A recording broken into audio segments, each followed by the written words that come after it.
Praise be to Allah, and may Allah raise the rank of Prophet Muhammad sallallahu alayhi wasallam.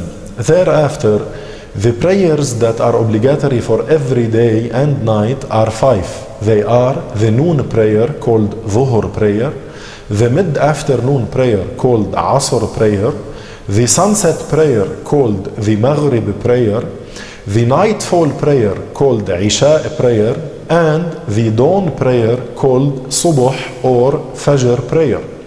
First, the noon prayer, which is called Al-Dhuhr prayer.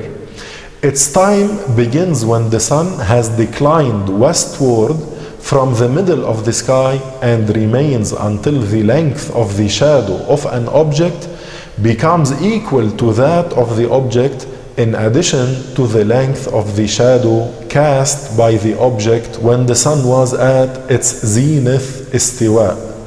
This means if we had a 100 centimeter staff on a flat ground that is put vertically, and this staff had 5 centimeter shadow when the sun was on top of it in the middle of the sky, then in this case the Asr prayer starts when the length of the shadow of that staff is equal to 105 centimeters in this case.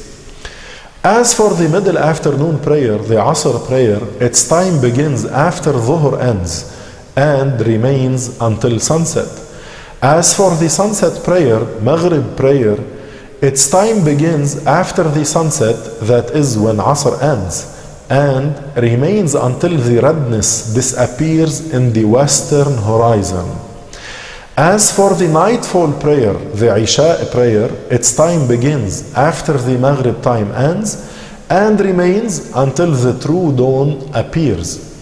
As for the dawn prayer, the Subuh or Fajr prayer, its time begins after Isha time ends and remains until the sunrise, which is called in Arabic Ash-Shuruq. These obligatory prayers must be performed in their due times. Without a valid excuse, it's unlawful to perform the prayers ahead of their time or after their time have passed. In the end, I ask Allah Ta'ala to make us among those who properly and regularly perform the 5 obligatory prayers in their due time with complete devotion, concentration, and humbleness. Ameen.